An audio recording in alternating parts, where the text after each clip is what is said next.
अस्सलाम वालेकुम dear students, कैसे आप सब। इट्स मी नसीबुल्लाह खान और आप मुझे अपने यूट्यूब चैनल फिजिक्स विद नसीब खान शुक्से पर आज एंट्री टेस्ट के एक नेक्स्ट लेक्चर के साथ न्यूटन लॉज ऑफ मोशन पर देख रहे हैं।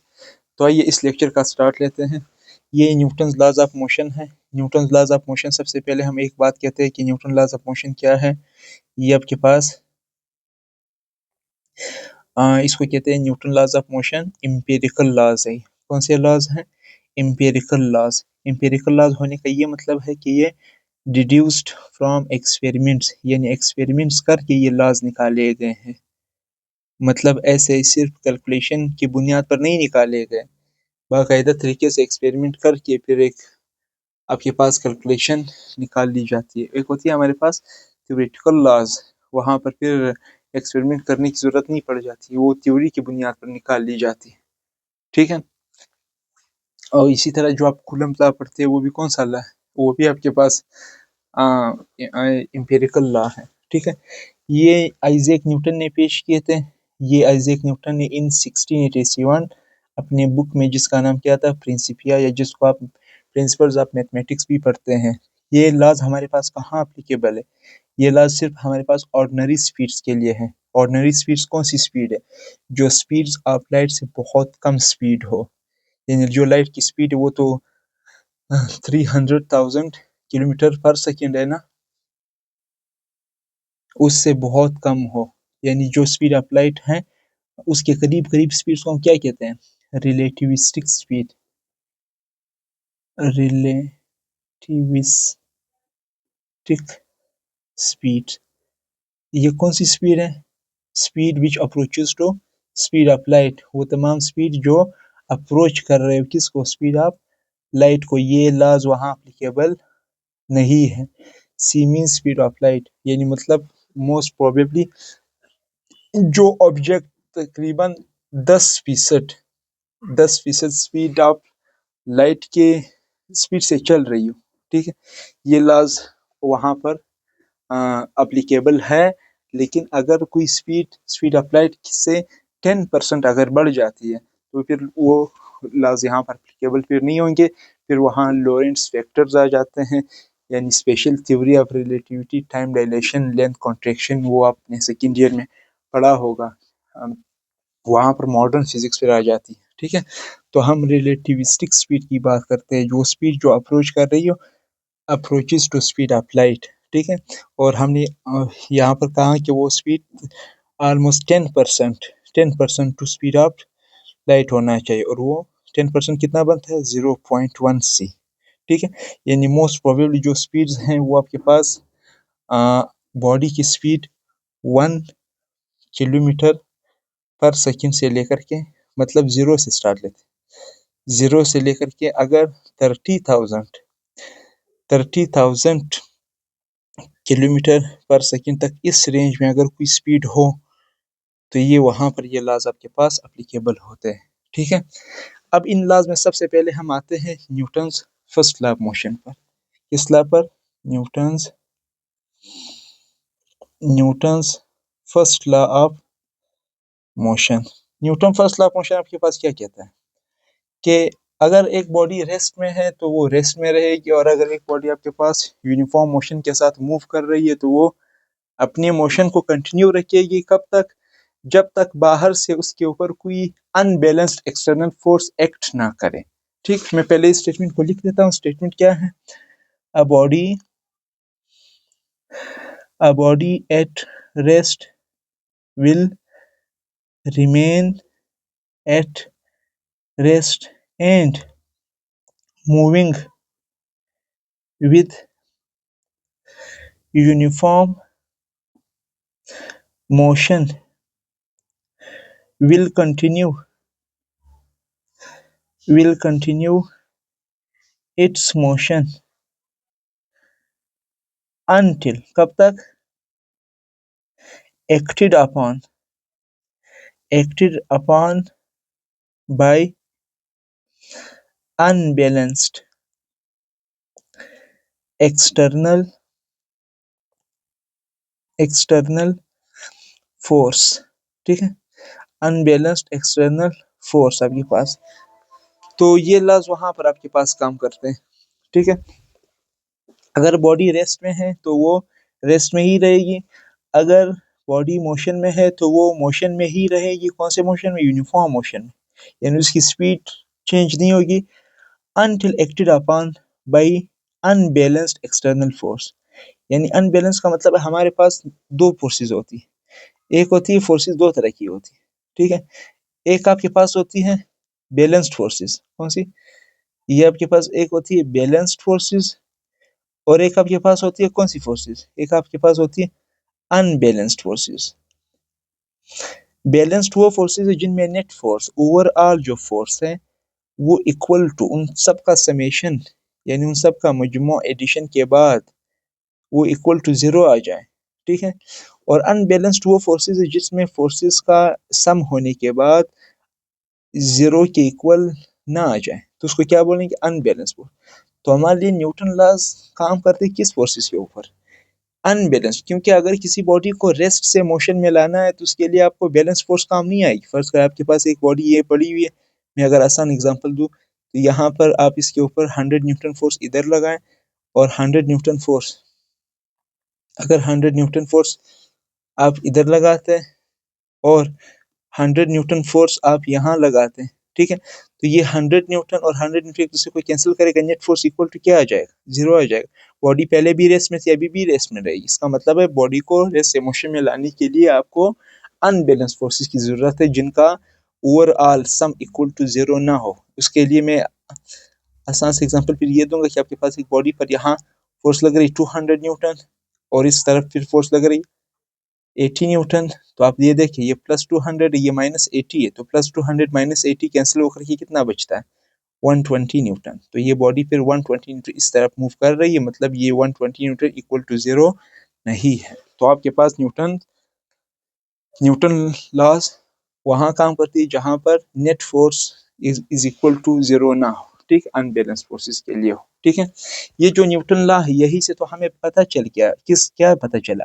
डिफिनेशन ऑफ फोर्स ये डिफाइन करती है। ये न्यूटन फर्स्ट लॉ जो न्यूटन फर्स्ट लॉ है वो डिफाइंस फोर्स। वो असल में फोर्स को डिफाइन करते हैं। आपको ये बताती है कि एक बॉडी को रेस्ट से मोशन में लाने के लिए फोर्स चाहिए। आपको ये बताती है कि मोशन से बॉडी को वापस रेस्ट में लाने के लिए क्या चाहिए? फोर्स चाहिए। तो यही से तो फोर्स की डिफिनेशन हो जाती है कि फोर्स है क्या, जो अभी हम जा करके न्यूटन से किला में पूरा अंडरस्टैंड करने वाले फोर्स को। Overall Newton first law force को डिफाइन करती है। फोर्स की डिफिनेशन हमें कहाँ से मिलती है? न्यूटन फर्स्ट लॉ से मिलती है, ठीक है। ये हो गई बात। उसके बाद ये जो न्यूटन फर्स्ट लॉ है ये इसको लॉ ऑफ इनर्शिया भी कहते हैं हम, लॉ ऑफ इनर्शिया भी कहते हैं, लॉ ऑफ इनर्शिया भी इसका नाम है। ओवरऑल हमें ये बात क्लियर हो गई कि अगर फोर्सेस आपके पास unbalanced force is equal to zero हो तो बॉडी का एक्सेलरेशन भी जीरो होगा, और बॉडी का एक्सेलरेशन अगर जीरो होगा तो वो अपने स्टेट को मेंटेन रखेगी, able to maintain state, maintain maintain state, अपनी हालत को वो मेंटेन रख सकती है। लेकिन अगर बॉडी पर वो force unbalanced unbalanced force equal to zero ना हो तो एक्सेलरेशन भी अनबैलेंस्ड वो भी इक्वल टू जीरो नहीं होगा, और बॉडी भी unable to maintain its state, unable to maintain its state, अपने हालत को बरकरार नहीं रख सकेगी। फिर ऐसी बॉडी, फिर उसकी हालत रेस्ट में है तो मोशन में फिर आ जाएगी, और अगर मोशन में है तो फिर आपके पास रेस्ट में आ जाएगी। यहाँ से हमने एक बात की कि न्यूटन फर्स्ट लॉ को हम लॉ ऑफ इनर्शिया भी कहते हैं। यहाँ से लॉ ऑफ इनर्शिया से हमें इनर्शिया का डिफिनेशन मिल गया। इनर्शिया है क्या? इनर्शिया एक बॉडी की वो प्रॉपर्टी है, वो रेजिस्टिव प्रॉपर्टी है जिसके बुनियाद पर वो अपने स्टेट को मेंटेन रखने की कोशिश करती है। उस प्रॉपर्टी का नाम क्या है? इनर्शिया है। मैं पहले इनर्शिया का डिफिनेशन लिख दूं। It is the it is the resistive property of a body to maintain its state it state, अपने स्टेट को, अपनी हालत को बरकरार रखने के खिलाफ जो रुकावटी ज़िद्दी खसूसियत है बॉडी की, उस ज़िद्दी खसूसियत का नाम क्या है? इनर्शिया है। आसान अंदाज में, आसान अल्फाज में, एक बॉडी रेस्ट में है वो रेस्ट में ही रहना चाहेगी, एक बॉडी मोशन में है वो मोशन में ही रहना चाहेगी।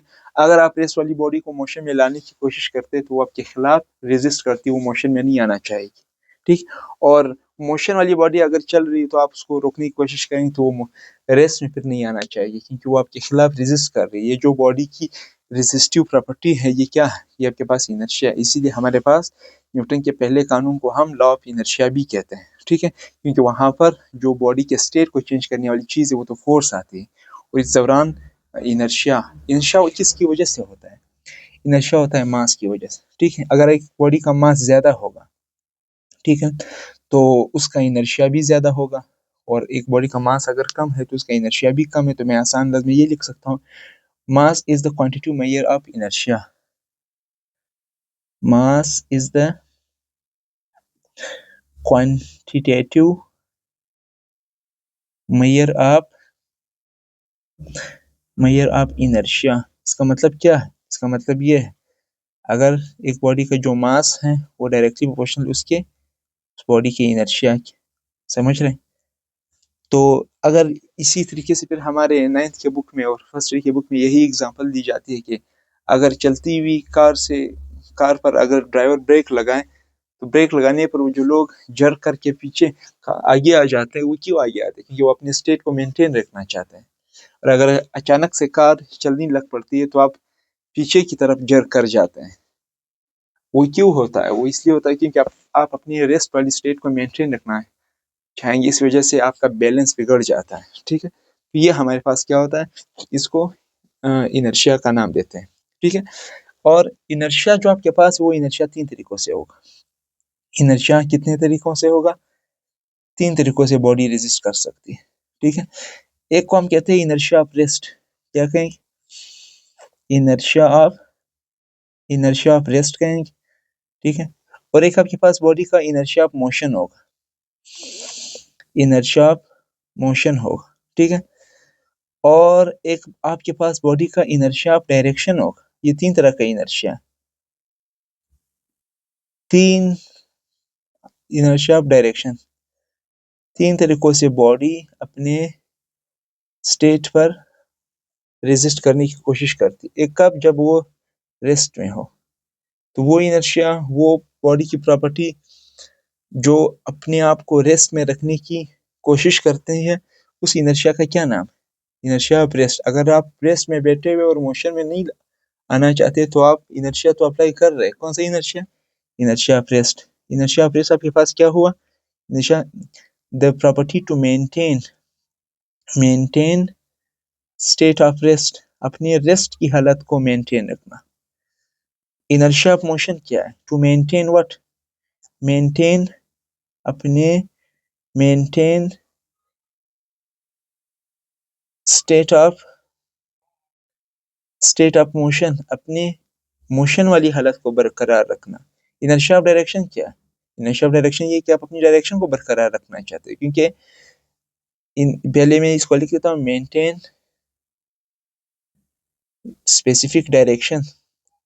एक स्पेसिफिक डायरेक्शन में आप जा रहे हैं, कोई बॉडी आपको किसी दूसरे साइड पर करने की कोशिश करती है और वो दूसरी बॉडी एक्सटर्नल फोर्स है, तो फिर आप उसके खिलाफ जो मुजाहिमत करते हैं वो फिर इनर्शिया ऑफ डायरेक्शन होगा। Maintain specific direction. आप यहाँ से मुझे बताएं, अगर कोई बॉडी रेस्ट से मोशन में लाने की कोशिश करेगी तो वहां पर तो फोर्स भी ही लगेगी। बॉडी को मोशन से रेस्ट में लाने वाली चीज भी कौन है? फोर्स है। और बॉडी का डायरेक्शन चेंज करने वाली चीज कौन है? बोल है कौन है? वो फोर्स है। तो फोर्स ही के खिलाफ हमेशा क्या होता है? इनर्शिया अप्लाई होता है। ठीक है, ये हमारे पास हो गया न्यूटन फर्स्ट लॉ। अब एक और चीज भी हम यहाँ पर समझने की कोशिश करते हैं कि ये जो न्यूटन फर्स्ट लॉ है ये आपके पास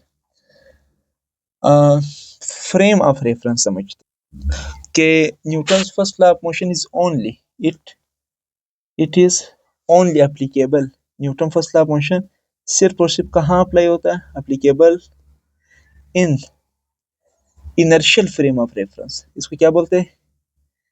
इनर्शियल फ्रेम ऑफ रेफरेंस का नाम देंगे। पहले इस वर्ड को समझते हैं, कि फ्रेम ऑफ रेफरेंस आपके पास है क्या? व्हाट इज फ्रेम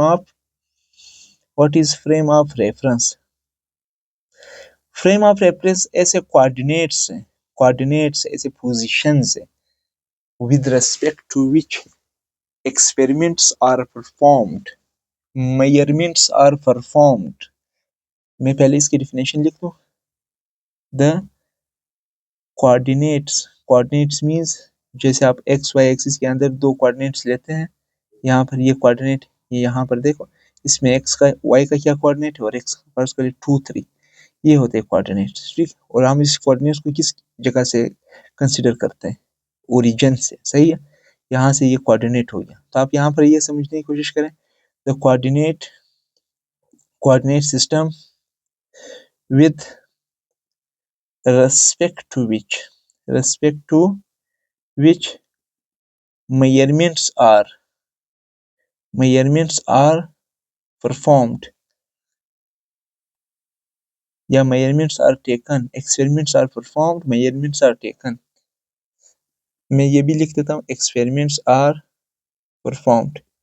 ऐसे कोऑर्डिनेट्स, ऐसे पोजीशंस जिनके हिसाब से हम कोई एक्सपेरिमेंट करते हैं, वो हमारा फ्रेम ऑफ रेफरेंस। अगर आप कमरे में बैठे हुए कोई एक्सपेरिमेंट कर रहे, तो फिर आपका फ्रेम ऑफ रेफरेंस आपका कमरा हो गया।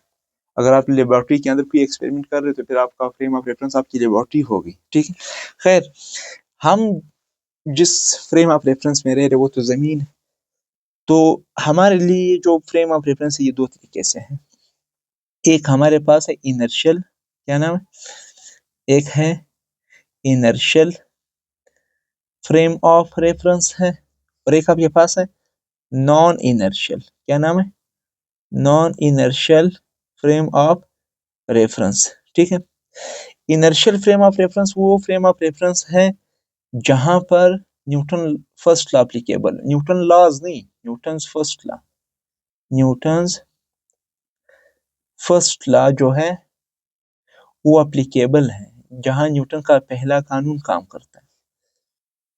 और non inertial frame of reference वो फ्रेम ऑफ रेफरेंस है जहां न्यूटन्स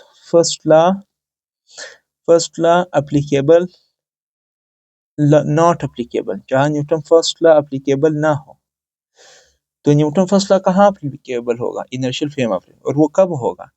जब आपके पास बॉडी या तो रेस्ट में हो, क्या? जब बॉडी या तो रेस्ट में हो या यूनिफॉर्म मोशन में हो। कौन सा मोशन? अगर बॉडी में यूनिफॉर्म मोशन है, ठीक है। क्योंकि अगर बॉडी रेस्ट में हो या यूनिफॉर्म मोशन में हो, तो उस पर overall net force equal to 0 है। नेट फोर्स इक्वल टू 0 है, तो हमें पता है कि फोर्स की वजह से एक्सेलरेशन पैदा होता है, तो एक्सेलरेशन भी क्या होगा? 0 होगा, ठीक है। इसीलिए इसको non accelerated frame of reference भी कहते हैं। इनर्शियल फ्रेम ऑफ रेफरेंस का दूसरा नाम क्या है? Non accelerated frame of reference भी कहते हैं, ठीक है। तो Newton's first law of motion जहां एप्लीकेबल ना हो, वो non accelerated frame of reference. और वो कब होगा? जब आपके पास बॉडी चल रही हो वेरिएबल वेलोसिटी से, वेरिएबल मोशन हो या वेरिएबल वेलोसिटी। और वेरिएबल वेलोसिटी कब होगी? जब आपके पास बॉडी पर लगने वाला नेट फोर्स इक्वल टू 0 ना हो। और जब नेट फोर्स इक्वल टू 0 नहीं, तो इस मींस बॉडी के अंदर एक्सेलरेशन भी 0 नहीं है, एक्सेलरेशन पैदा हो रही है। और अगर एक्सेलरेशन हो रही है, तो फिर वो फ्रेम ऑफ रेफरेंस क्या कहलाएगा? वो एक्सेलरेटेड फ्रेम ऑफ रेफरेंस भी कहलाता है। मुझे उम्मीद है ये बात भी क्लियर हो। ये फर्स्ट लॉ की कहानी हो गई। मुझे उम्मीद है ये सारी चीजें आपको यहाँ से ओवरऑल क्लियर हो गई। अब हम बढ़ते हैं अपने सेकंड लॉ को समझने की तरफ जाते हैं, Newton's second law of motion. Newton second law of motion क्या कहता है? मैं आसान अंदाज में, आप 9th फर्स्ट ईयर से पढ़ते आ रहे हैं। अगर आप किसी बॉडी पर फोर्स लगाते हैं, तो बॉडी के ऊपर फोर्स लगाने से बॉडी में एक्सेलरेशन पैदा होती है। वो जो बॉडी में एक्सेलरेशन पैदा होती है, उसकी मैग्नीट्यूड, यानी उस एक्सेलरेशन के पैदा होने की मिकदार, वो डिपेंड करती है अप्लाइड फोर्स के मैग्नीट्यूड, किन तक फोर्स आपने अप्लाई किया, और वो डिपेंड करती है उस बॉडी के मास के ऊपर। ठीक है, मैं सबसे पहले इसका स्टेटमेंट लिखता हूँ। फोर्स प्रोड्यूसेस, मैं क्या कहूँगा, फोर्स, नेट फोर्स की बात हो रही है। ठीक है, force produces acceleration in the direction of force, in the direction of force, which यानी ये जो acceleration है is directly proportional to the applied force and inversely proportional to the mass of object। आसान सी बात, क्या कितनी बातें कही न्यूटन से खिलाने, 3 बातें, कि फोर्स हमेशा वो चीज है, फोर्स जो एक्सेलरेशन पैदा करती है। एक्सेलरेशन का मतलब क्या है, वेलोसिटी में चेंज लाना। वेलोसिटी के अंदर चेंज लाने वाली चीज को क्या कहेंगे, एक्सेलरेशन। और ये एक्सेलरेशन पैदा होती है फोर्स से, और हमेशा जो फोर्स जिस डायरेक्शन में लगता है, वेलोसिटी का चेंज भी उसी डायरेक्शन में आता है, और एक्सेलरेशन भी उसी डायरेक्शन में ही पैदा होती है। In the direction of force which ये जो एक्सेलरेशन इज डायरेक्टली प्रोपोर्शनल, ये जो एक्सेलरेशन है ये डायरेक्टली प्रोपोर्शनल है किसके, फोर्स के। आपने कितना फोर्स अप्लाई किया, पहली बात। और ये जो एक्सेलरेशन है ये इनवर्सली प्रोपोर्शनल है किसके, मास के। फोर्स बढ़ाएंगे तो एक्सेलरेशन बढ़ जाएगा, मास बढ़ाएंगे तो एक्सेलरेशन फिर आपके पास कम हो जाएगा। ठीक है, इन दोनों बातों को हम मिला लेंगे तो हमारे पास कंबाइनिंग इन दो को एफ अपॉन एम, हमारे पास क्या बनेगा, ए इज इक्वल टू, आपके पास एफ अपॉन एम आ जाएगा, इक्वल कांस्टेंट की वैल्यू 1, और यहाँ पर हम उसको शिफ्ट कर देंगे तो हमारे पास एफ इज इक्वल टू क्या बनेगा, F is equal to formula आएगा, F is equal to M A. ये आपके पास फोर्स का फार्मूला आएगा, और इस फोर्स के फार्मूले से हमें क्या बात पता चल रही है कि फोर्स ही वो चीज है जो मास में एक्सेलरेशन पैदा करता है। ठीक है, अच्छा, अब ये जो फोर्स आया, इस फोर्स के फार्मूले से हमें ये पता चल रहा है कि फोर्स का पहले यूनिट निकालते हैं कि फोर्स का यूनिट क्या है। ठीक है, और फिर यूनिट की बुनियाद पर डायरेक्शन की भी बात कर लेंगे। ठीक है, तो फोर्स का यूनिट आपके पास क्या है, बोलो, न्यूटन। न्यूटन को जिसको हम जाहिर करते हैं एन से, ये न्यूटन फोर्स का यूनिट। ठीक है, और इसके अलावा फोर्स का एक और यूनिट भी, ये तो एम के एस सिस्टम है, कौन सा सिस्टम, एम के एस। एक और यूनिट भी है, एक मैं यहाँ पर बात करता हूँ एस आई यूनिट, एम के एस जो सेम है, और एक आपके पास है सी जी एस। कौन सा यूनिट, सी जी एस। सी जी एस यूनिट फोर्स का क्या होगा, फोर्स का सी जी एस यूनिट होगा डाइन। क्या होगा, डाइन। और 1 न्यूटन कितने डाइन के इक्वल है, 1 न्यूटन 10⁵ डाइन के इक्वल है, यानी 1 न्यूटन 1,00,000 डाइन के इक्वल है। क्या कहूँगा, ये देखें, 1 न्यूटन इज इक्वल टू 1 के साथ कितने जीरो,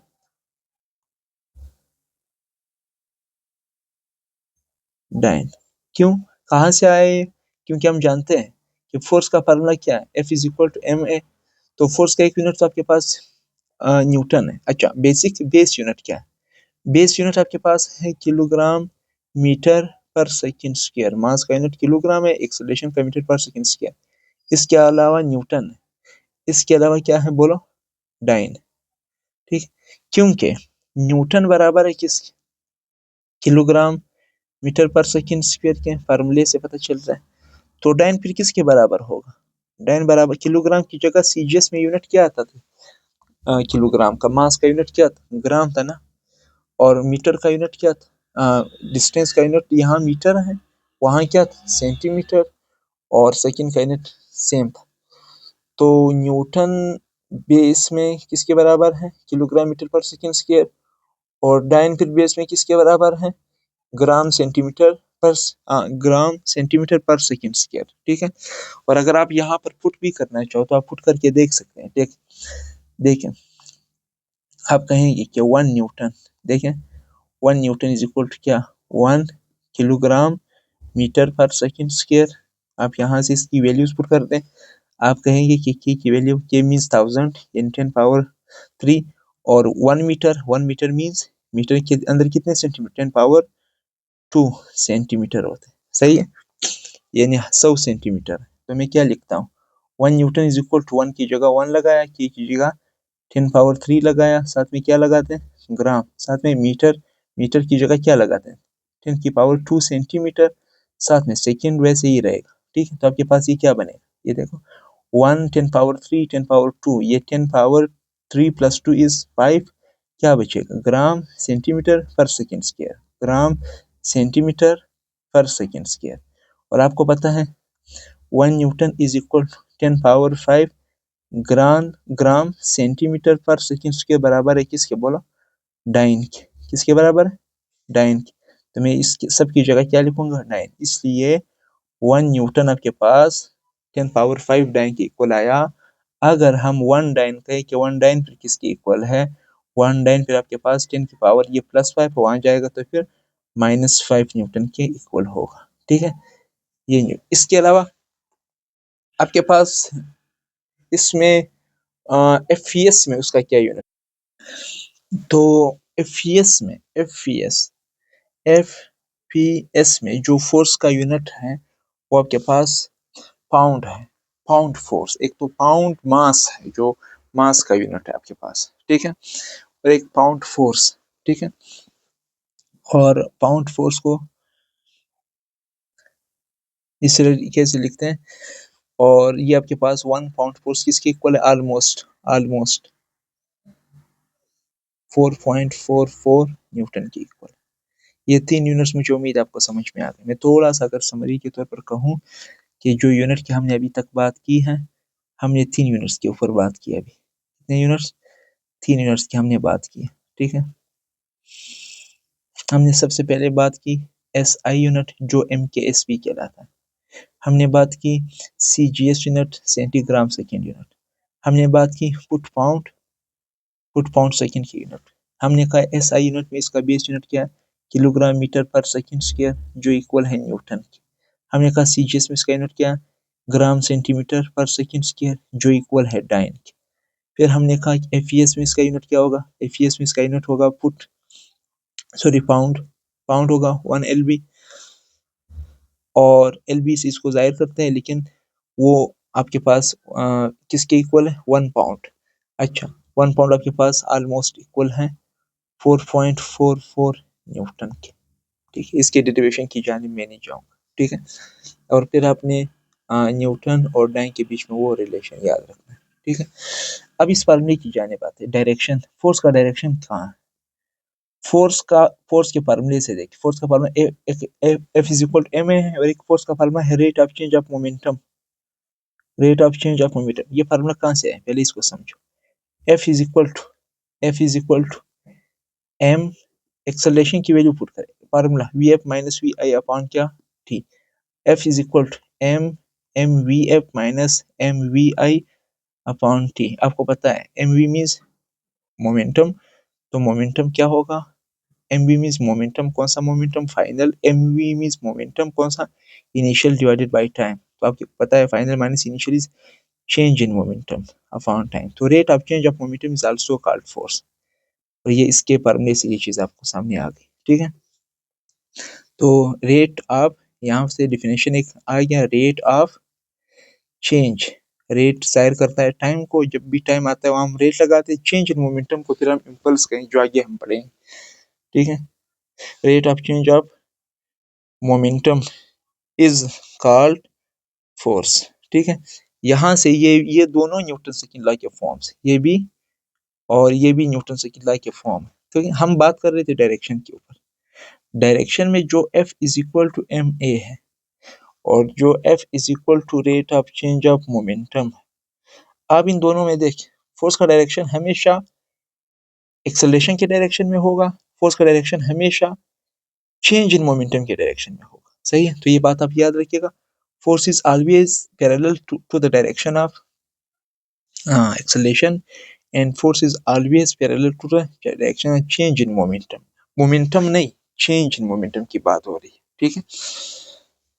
और हमें एक और बात भी कह सकते हैं कि चूंकि एक्सेलरेशन का मतलब चेंज इन वेलोसिटी, तो हम ये भी कह सकते हैं बीच में ये भी कह सकते हैं कि फोर्स का डायरेक्शन हमेशा चेंज इन वेलोसिटी के डायरेक्शन में है, और वेलोसिटी के अच्छा फोर्स का डायरेक्शन हमेशा एक्सेलरेशन के डायरेक्शन में है, और जहाँ एक्सेलरेशन में चेंज आता है उस चेंज को हम कहेंगे सॉरी वेलोसिटी में चेंज आता है उसी चेंज को तो हम एक्सेलरेशन कहेंगे। तो हम ये भी कह सकते हैं कि फोर्स का डायरेक्शन चेंज इन वेलोसिटी के डायरेक्शन में है, और जो फोर्स का डायरेक्शन चेंज इन वेलोसिटी आएगी तो जाहिर सी बात है मोमेंटम भी तो चेंज हो जाएगा आपके पास एक बॉडी का, तो वो फिर चेंज इन मोमेंटम के डायरेक्शन में भी फोर्स का डायरेक्शन होगा। ठीक है, ये ओवरऑल हमारे पास न्यूटन सेकंड लॉ के ऊपर डायरेक्शन यूनिट के ऊपर बात हो। अब मैं इस फॉर्मूले के ऊपर जरा F is equal to M A. अगर इफ चूंकि ये केसेस हमारे पास बार बार आते हैं, इफ अगर आपके पास एक बॉडी का अगर एक्सेलरेशन क्या हो, अगर एक्सेलरेशन कांस्टेंट हो तो क्या होगा, और अगर इफ एक बॉडी का हम फोर्स क्या रखें, कांस्टेंट रखें तो क्या होगा, और अगर एक बॉडी का मास अगर कांस्टेंट रखे तब कैसा फॉर्मूला आएगा। ये जब केसेस आते हैं ना क्वेश्चंस के अंदर, हमें दो केसेस को रिलेट करने के लिए दिया जाता है, तो उस दौरान हमें ये अंडरस्टैंड करना होता है उस क्वेश्चन को पढ़ने के साथ कि हमें क्या बात पूछी जा रही है, और जब जैसे ही हम उसके क्वेश्चंस करना स्टार्ट कर देंगे फिर ये बात भी हमें अच्छी तरीके से क्लियर हो जाएगी। ठीक है, अगर एक बॉडी के ऊपर लगने वाला एक्सेलरेशन क्या हो, कांस्टेंट, तो मैं फिर क्या कह सकता हूँ, मैं फिर ये कह सकता हूँ कि ये जो फोर्स है, दो बॉडीज हैं जिसका एक्सेलरेशन क्या है, कांस्टेंट, तो force divided by F dash is equal to M divided by M dash. ठीक है, ये पहला फॉर्मूला आएगा। और अगर फोर्स कांस्टेंट फिर क्या होगा, फिर एक्सेलरेशन और मास के बीच में रिलेशन बनेगा, कैसा बनेगा, acceleration divided by A dash is equal to M dash divided by M. ठीक है, और अगर मास कांस्टेंट हो फिर एक्सेलरेशन और फोर्स के बीच में क्या फॉर्मूला है, तो फिर हम यही कहेंगे कि force F divided by F dash is equal to A divided by क्या, ए डैश। यानी कहने का मतलब ये है, अगर एक्सेलरेशन कांस्टेंट हो तो फोर्स डायरेक्टली प्रोपोर्शनल है किसके, मास के। ज्यादा फोर्स लगाएंगे ज्यादा मास होगा तो उसके लिए ज्यादा फोर्स चाहिए होगी सेम एक्सेलरेशन के लिए। ठीक है, मेरी बात दोबारा से सुनिए, अगर दो बॉडीज दो मासेस हो जिनका आपने सेम एक्सेलरेशन प्रोड्यूस करना हो, एक बॉडी है जो 2 किलोग्राम की है, आपने 2 मीटर पर सेकेंड से एक एक्सेलरेशन में प्रोड्यूस करना है, एक बॉडी है 20 किलोग्राम की है, आपने उसमें फिर भी 2 मीटर पर सेकेंड से एक एक्सेलरेशन पे प्रोड्यूस करना है, तो मास के बढ़ने से तो फिर फोर्स बढ़ जाना चाहिए अगर आपको एक्सेलरेशन को कांस्टेंट रखना है। इसी एग्जांपल को यहाँ पर भी अप्लाई कर दो। अगर आप फोर्स को कांस्टेंट रखना चाहते हैं तो फोर्स को कांस्टेंट रखने के लिए एक्सेलरेशन और मास के बीच में कौन सा relation, acceleration is inversely proportional to mass. ठीक है, और अगर आप मास कांस्टेंट रखना चाहते हैं, मास अगर कांस्टेंट हो तो फोर्स डायरेक्टली प्रोपोर्शनल होगा किसके, एक्सेलरेशन के। ये तीन केसेस आपके पास दिए जाते हैं। ठीक है, हमें ये बात ओवरऑल क्लियर हो गई। ठीक है, उसके बाद हम नेक्स्ट आते हैं वेलोसिटी के साथ एक फोर्स का डायरेक्शन का क्या सीन है। ठीक है, जैसे कि हम पहले भी लेक्चर्स में वेलोसिटी और एक्सेलरेशन की डायरेक्शन के ऊपर बात कर चुके हैं, लेकिन अब दोबारा से फोर्स के लिए वो बात करते हैं। ठीक, मैं फर्स्ट के लिए केस आपके सामने बनाता हूँ, फोर्स वर्सेस वेलोसिटी। फोर्स और वेलोसिटी का क्या सीन है, वेलोसिटी बढ़ेगी कम होगी, डायरेक्शन चेंज होगा, क्या होगा। अगर एक बॉडी हो,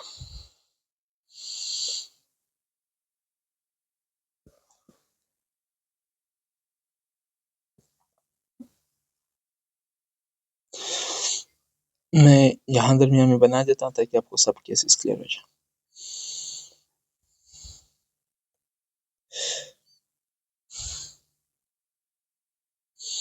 ये आपके पास एक बॉडी है, इसको यहाँ पे पेस्ट कर देता हूँ।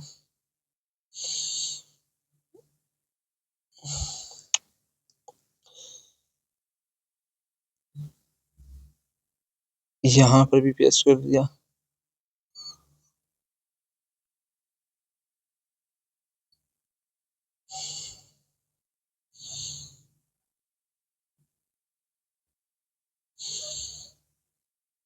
ये हमारे पास ऑलमोस्ट 3 केसेस, 5 केसेस, 5 केसेस है। पांचों केसों को अंडरस्टैंड करते हैं, फिर इसके साथ हमें फोर्स और वेलोसिटी के बीच में डायरेक्शन समझ में बात आ जाएगी। ठीक है, मैं सबसे पहले यहाँ पर केस बना देता हूँ। ये देखो पहला केस देखिए, अगर मैं फोर्स फोर्स इस डायरेक्शन में लग रहा हो और बॉडी भी उसी डायरेक्शन में जा रही हो, ये मतलब फोर्स है। ठीक है, और ये वेलोसिटी है। सही है, तो दोनों का डायरेक्शन क्या है, पैरेलल। तो इस दौरान क्या होगा, केस नंबर 1, केस नंबर 1 के दौरान क्या होगा, बॉडी की स्पीड बढ़ जाएगी, बॉडी की स्पीड यानी उसकी वेलोसिटी का मैग्नीट्यूड बढ़ जाएगा और डायरेक्शन सेम रहेगा। डायरेक्शन क्या रहेगा, अच्छा फोर्स अगर सेम डायरेक्शन में है तो जाहिर सी बात एक्सेलरेशन भी उसी डायरेक्शन में है ना। इस केस के लिए जब and force and velocity are parallel, जब फोर्स और वेलोसिटी का डायरेक्शन क्या हो, पैरेलल हो, तो वेलोसिटी का मैग्नीट्यूड इंक्रीज होता है। वेलोसिटी का मैग्नीट्यूड क्या होगा, इंक्रीज होगा। ठीक है, और दूसरा केस, अगर बॉडी आगे जा रही है, बॉडी आगे जा रही है, उसकी वेलोसिटी आगे, फोर्स वेलोसिटी के बिल्कुल अपोजिट डायरेक्शन में है। ठीक है, फोर्स अपोजिट डायरेक्शन में है। ठीक है, और जाहिर सी बात हम इसको कहते हैं फ्रिक्शनल फोर्स। ये कौन सी फोर्स है, फ्रिक्शनल फोर्स, जो वेलोसिटी के बिल्कुल उसके मैग्नीट्यूड को कम करने की कोशिश करती है। तो अगर फोर्स वेलोसिटी के साथ एंटी पैरेलल डायरेक्शन में जा रहा है, तो फिर इस दौरान वेलोसिटी का मैग्नीट्यूड डिक्रीज होगा, वेलोसिटी कम हो जाएगी। ठीक है, ये 2 केसेस हो गए। और फर्ज कर ले एक केस तब है जब आपके पास फोर्स और वेलोसिटी आपस में परपेंडिकुलर हो। फर्ज कर ले फोर्स एस है, ये फोर्स सॉरी फोर्स एस है और वेलोसिटी आपके पास एस है।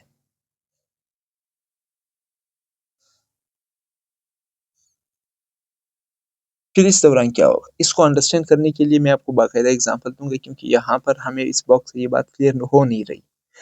मैं एक मैं एक सर्कल बनाता हूँ और एक सर्कल के अंदर आपके पास एक बॉडी का, ये बॉडी है, ये बॉडी है, ये बॉडी ये सर्कल में सर्कुलेट कर रही है। ठीक है, ये बॉडी सर्कल में सर्कुलेट कर रही है और दौरान इस सर्कुलेशन के दौरान आप मुझे बताओ फोर्स और वेलोसिटी का डायरेक्शन कैसा है। फर्स्ट के लिए बॉडी इधर आ गई, बॉडी इधर आप मुझे बताओ इस डायरेक्शन में फोर्स किधर है और वेलोसिटी किधर। जाहिर सी बात है फोर्स सेंट्रीपिटल फोर्स है और वो टुवर्ड द सेंटर, और velocity toward the tangent of circle, तो वेलोसिटी इस जानिब। ठीक है, तो ये देखो फोर्स और वेलोसिटी के बीच में कौन सा एंगल बन रहा है, 90 डिग्री। जब फोर्स और वेलोसिटी के बीच में परपेंडिकुलर एंगल बने, फोर्स तो इस दौरान क्या वेलोसिटी बढ़ेगी कम होगी, क्या होगा। अगर मैं बात करूँ यूनिफॉर्म सर्कुलर मोशन की, जो आपका नेक्स्ट चैप्टर होगा यूनिफॉर्म सर्कुलर मोशन। एक तो है नॉन यूनिफॉर्म सर्कुलर मोशन, जिसमें वेलोसिटी का मैग्नीट्यूड भी चेंज हो रहा हो और उसका डायरेक्शन भी चेंज हो रहा हो। ठीक है, हम बात करते हैं यूनिफॉर्म सर्कुलर मोशन, जो हमारे कोर्स का हिस्सा है। ठीक है, अगर फोर्स और वेलोसिटी आपस में परपेंडिकुलर है, तो इस दौरान फिर वेलोसिटी का सिर्फ डायरेक्शन चेंज होगा, सिर्फ डायरेक्शन डायरेक्शन आपके पास चेंज होगा, मैग्नीट्यूड तो सेम रहेगी। यूनिफॉर्म सर्कुलर मोशन में मैग्नीट्यूड सेम रहेगी। समझ आया, पैरेलल हो तो वेलोसिटी इंक्रीज, एंटी पैरेलल हो तो वेलोसिटी डिक्रीज, और परपेंडिकुलर हो वेलोसिटी और फोर्स तो ये डायरेक्शन को क्या करता है, चेंज करता है। अगर मैं ये को फर्ज कर, एक बॉडी आपके पास इस तरह, ये उसकी वेलोसिटी और फोर्स यहाँ लग रहा है, फोर्स। अब मुझे बताओ अब क्या होगा, अब क्या मैग्नीट्यूड बढ़ेगा कम होगा, क्या होगा। अब आपके पास यहाँ देखें, यहाँ पर अगर एंगल बन रहा है, ये एंगल है, फर्स्ट करिए जहाँ से स्टार्ट किया तो वो एंगल 0 था, अब यहाँ एंगल कौन सा 90 है। इफ अगर एंगल 0 और 90 के बीच में हो, एंगल अगर 0 और 90 के बीच में हो, तो फिर वेलोसिटी का मैग्नीट्यूड इंक्रीज होगा, वेलोसिटी बढ़ेगी, मैग्नीट्यूड इंक्रीज होगा। और अगर फर्स्ट के लिए बॉडी इसी जानिब जा रही है, ये उसकी वेलोसिटी है, फोर्स वहां लग रहा है, इस जानिब लग रहा है। ठीक है, अब मुझे बताओ एंगल ये देखिए, एंगल ये देखिए, ये एंगल कौन सा, ये 90 है ना, और ये एंगल कौन सा, ये 180 है, समझ रहे। तो अगर इस जानिब फोर्स लग रहा हो, इस जानिब फोर्स लग रहा हो, तो अब एंगल कौन सा आया, एंगल आपके पास ग्रेटर देन 90 आया। कौन सा एंगल आया, ग्रेटर देन 90।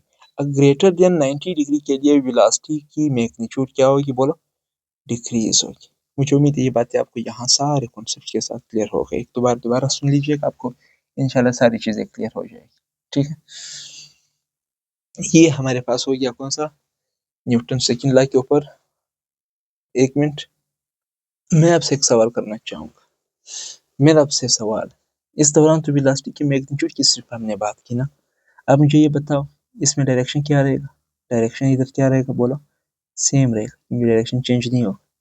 यहाँ डायरेक्शन क्या रहेगा, वेलोसिटी का डायरेक्शन फिर भी सेम रहेगा, ये फोर्स सिर्फ मैग्नीट्यूड चेंज कर रही है। यहाँ क्या होगा, यहाँ तो मैग्नीट्यूड सेम है, यहाँ पर क्या सेम है, बोलो, मैग्नीट्यूड सेम है, डायरेक्शन चेंज हो रहा है। ठीक, यहाँ क्या होगा, यहाँ पर आपके पास डायरेक्शन भी चेंज होगा, डायरेक्शन चेंज होगा। यहाँ क्या होगा, यहाँ भी आपके पास, यहाँ पर आपके पास डायरेक्शन चेंज होगा।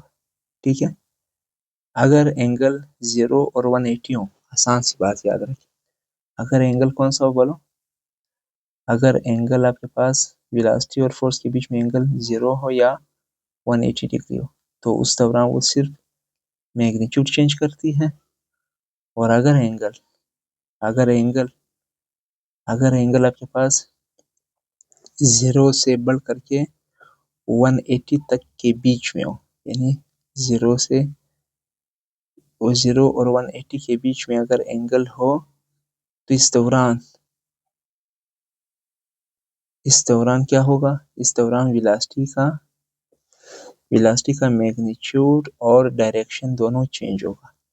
लेकिन अगर एंगल इक्वल टू 90 डिग्री हो, तो इस दौरान सिर्फ डायरेक्शन चेंज होता है। बस ये चीज़ याद, ये हमारे पास हो गया न्यूटन सेकंड लॉ। मैं चाहूंगा आपसे इसके ऊपर एक दो क्वेश्चन कर लूं, इसके बाद आगे बढ़ते। आपके पास एक आसान सा क्वेश्चन है, कह रहा है कि एक बॉडी पर हमने फोर्स लगाया कितना न्यूटन, 10 न्यूटन, और 10 न्यूटन फोर्स की वजह से बॉडी में एक्सेलरेशन पैदा हुआ 8 मीटर पर सेकंड स्क्वायर। ठीक है, अगर सेम बॉडी हो, ठीक है, और हमने उसके अंदर 20 मीटर पर सेकंड स्क्वायर का एक्सेलरेशन पैदा करना हो, तो बताओ उसके लिए फिर कितनी फोर्स लगानी पड़ेगी, सेम बॉडी। तो मेरे लिए कौन सा केस था, 3 केसेस मैंने आपको पढ़ा दिया। एक मास ये वाला केस था ना, अगर मास कांस्टेंट, अब हमारे केस इन तीनों में से कौन सा है, सेम बॉडी मतलब मास कांस्टेंट, तो फिर मैं ये वाला केस अप्लाई कर देता हूँ। मेरे लिए क्या होगा, F divided by F dash is equal to A divided by क्या, ए डैश। मुझे यहाँ पे क्या चाहिए, जो पहली बॉडी का फोर्स है वो एफ है, एक्सेलरेशन ए है, जो दूसरी बॉडी का फोर्स होगा, सेम बॉडी का जो फोर्स होगा वो एफ डैश होगा, एक्सेलरेशन क्या होगा, ए डैश होगा। तो मुझे यहाँ पर क्या चाहिए, एफ डैश चाहिए। ठीक है, या इसको आप रेसिप्रोकेट करके भी लिख सकते हो, तो मैं इसकी वैल्यूज पुट कर दूंगा। वैल्यूज कैसे पुट करते हैं, देख, एफ की जगह क्या लिखूंगा, 10 डिवाइडेड बाय एफ डैश की जगह वो तो हमें फाइंड करना है, F dash is equal to A कितना है, ए आपके पास 8 और ए डैश कितना है, 20 है, तो मुझे एफ चाहिए, तो इसको रेसिप्रोकेट करें, F dash divided by 10 is equal to 20 divided by 8। ये आपके पास पूरा रेसिप्रोकल हमने ले लिया, F dash is equal to 20 divided by 8 multiply by 10।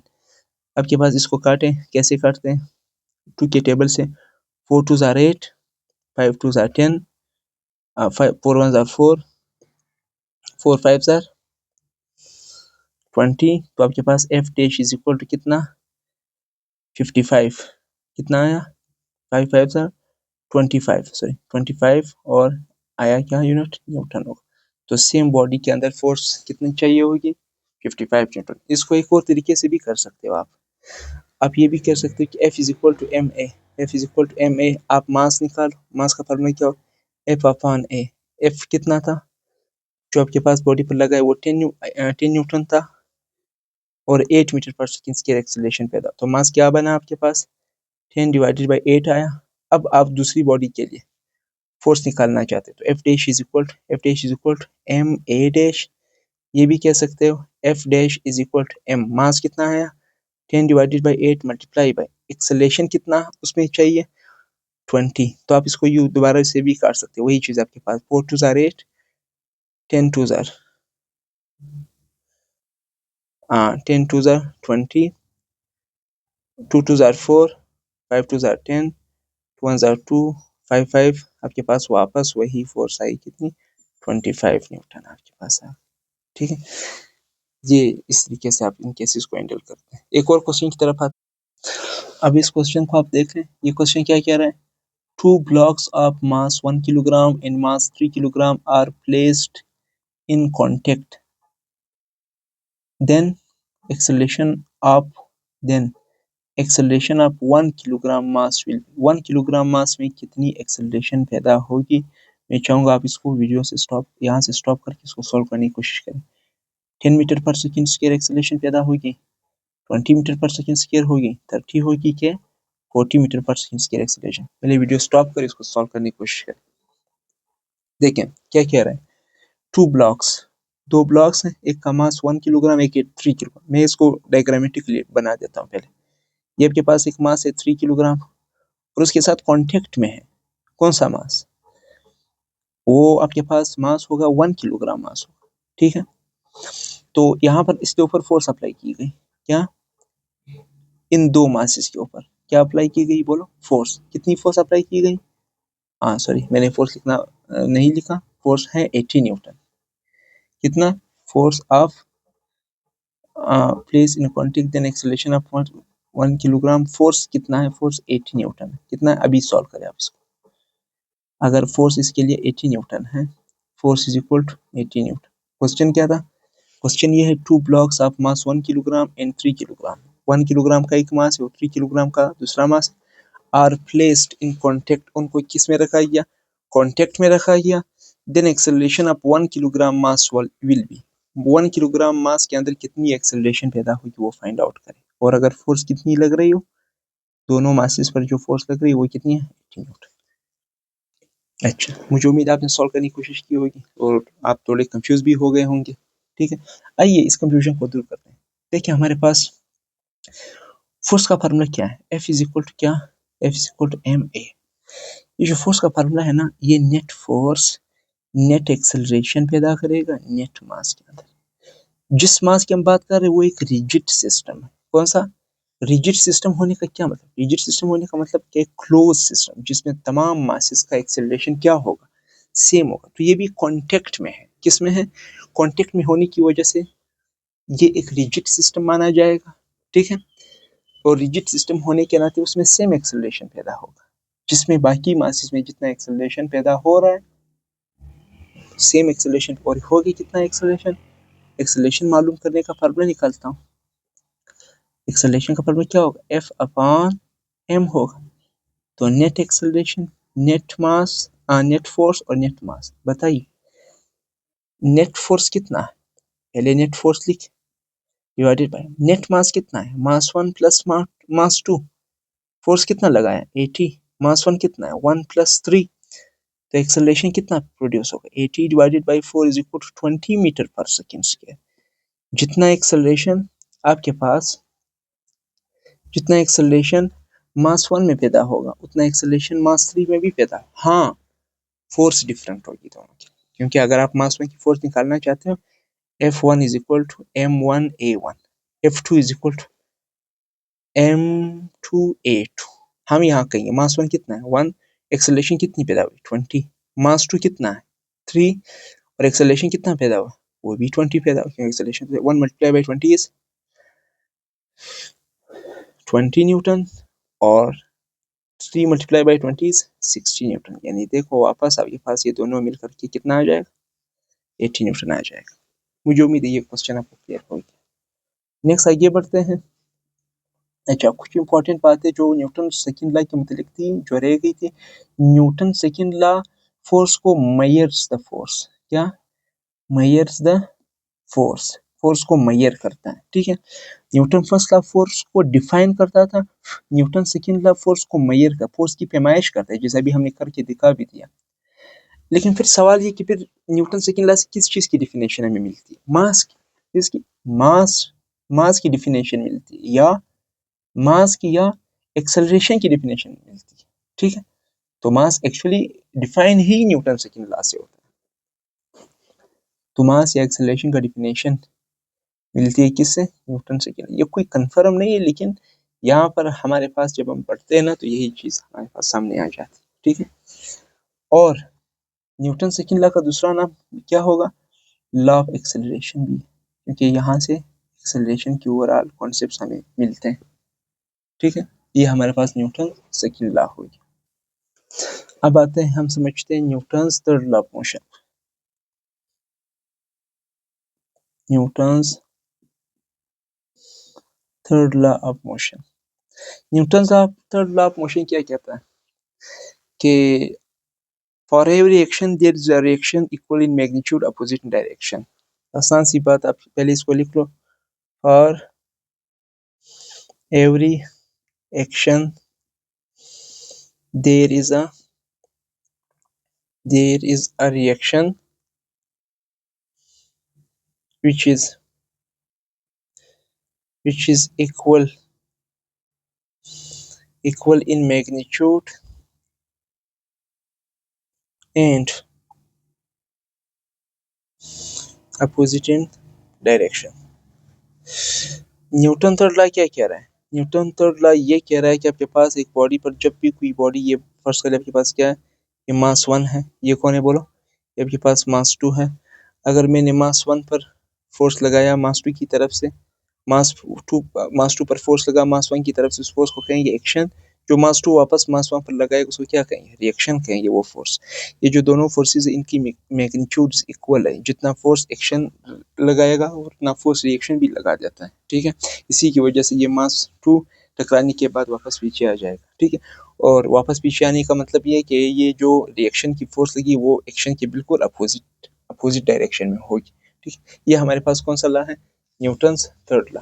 Newton third law हमारे पास आइए और इसकी क्या एक्सप्लेनेशन है कि ये जो फोर्सेस हैं, फोर्सेस एक्ट इन पेयर्स, के फोर्सेस पेयर्स में लगती है, एक्शन होगा तो रिएक्शन मिलेगा। सिंगल आइसोलेटेड फोर्स एग्जिस्ट नहीं करती। क्या आप ये चाहें कि न्यूटन थर्ड लॉ ऐसे बॉडीज के लिए अप्लाई नहीं होती जो सिंगल बॉडी हो, ठीक है, क्योंकि सिंगल बॉडी के लिए फिर सिंगल फोर्स आपके पास होगी, वहां पे फिर एक्शन रिएक्शन का लॉ अप्लाई नहीं होगा, ठीक है।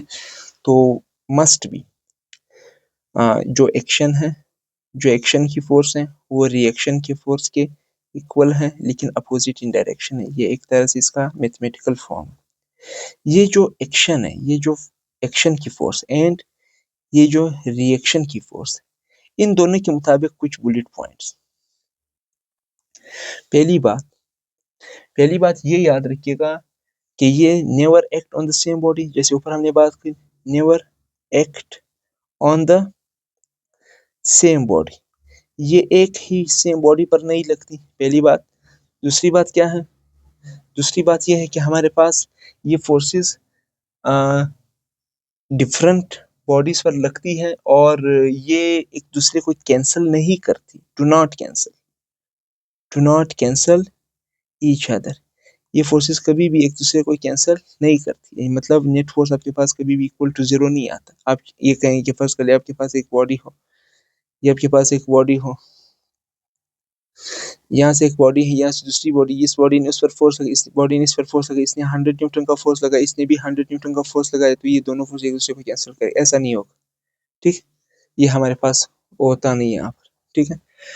तो ये फोर्सेस एक दूसरे को कभी भी कैंसिल नहीं करती, और ये जो दोनों फोर्सेस हैं ये आपके पास एंटी पैरेलल एक दूसरे के अपोजिट डायरेक्शन में होती है। ये कौन सा लॉ हो गया? ये न्यूटन सेकंड का, न्यूटन थर्ड लॉ। इन तमाम कॉन्सेप्ट्स के बुनियाद पर मैं आपको कुछ क्वेश्चंस नीचे देता हूँ। अब प्लीज़ इन क्वेश्चंस को ट्राई करने की कोशिश करें और देखते हैं आप किस लेवल पर इनको सॉल्व कर सकते हैं।